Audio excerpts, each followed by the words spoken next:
নমস্কার। রোজ রোজ শুনি ভগবানের বাণী এই সমবেত অনুধ্যানে আমাদের আজকের বিষয় শ্রীরামকৃষ্ণ পার্ষদ। স্বামী গঙ্গানন্দ ছিলেন স্বামী ব্রহ্মানন্দজির মন্ত্র শিষ্য। 1904 সালে তিনি রামকৃষ্ণ সংঘে যোগদান করেন। 1926 সালে স্বামী শিবানন্দ তাকে সন্ন্যাস দীক্ষা দেন। স্বামী ধ্যানানন্দ তার সংস্পর্শে এসেছিলেন। বিভিন্ন সময় স্বামী গঙ্গানন্দ শ্রীরামকৃষ্ণ পার্ষদদের কাছ থেকে যা শুনেছিলেন তা হুবহু লিখে রেখেছিলেন ডায়েরিতে। আমরা সেই ডায়েরির লেখা থেকে নির্বাচিত কিছু অংশ স্মরণ করব। গঙ্গানন্দ মহারাজ লিখছেন, মহাপুরুষ মহারাজ আমায় বলেছিলেন, we the disciple of Sriramakrishna one can die for another. তাদের পরস্পরের মধ্যে এত ভালোবাসা ছিল, তারা একজন আরেকজনকে জানতেন।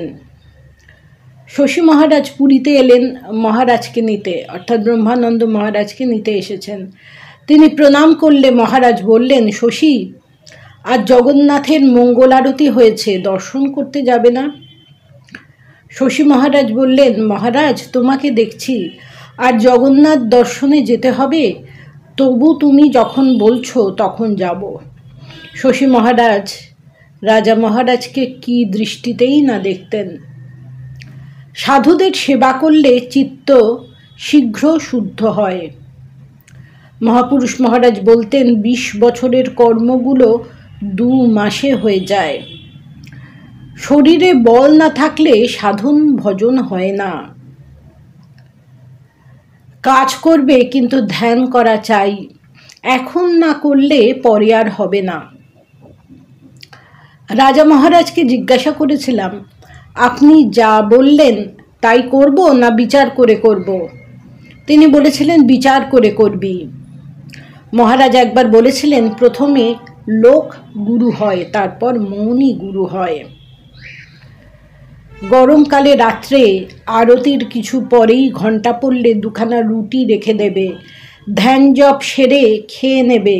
এসব কথা কি আর বলে দিতে হয়? নিজে থেকেই মনে ওঠে। আসল কথা, ব্যাকুলতা নেই। জীবনে সুখের ভাগ কম, দুঃখই বেশি। 1 গুণ সুখ তো 10 গুণ দুঃখ।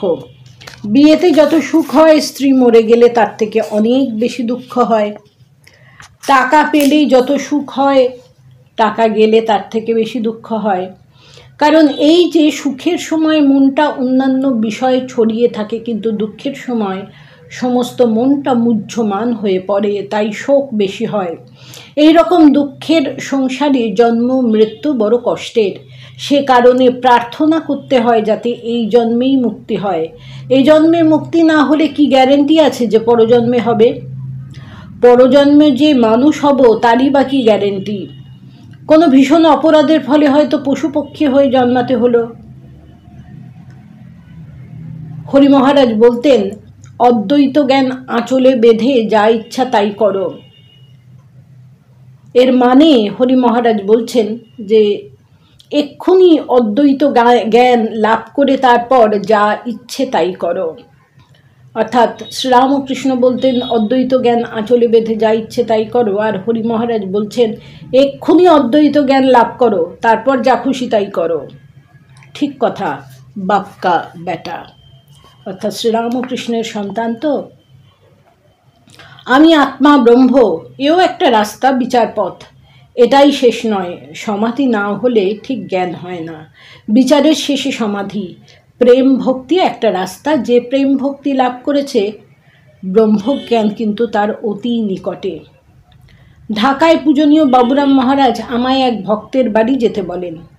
মহারাজকে প্রণাম করে যাওয়ার কথা বলায় তিনি বললেন, আজ বৃহস্পতিবারের বারবেলা, এখন যাবি? আমি বললাম, দুর্গানাম করে যাই। তিনি বললেন, তাহলেও ঠাকুর বৃহস্পতিবারের বারবেলা অশ্লেষা মঘা মানতেন।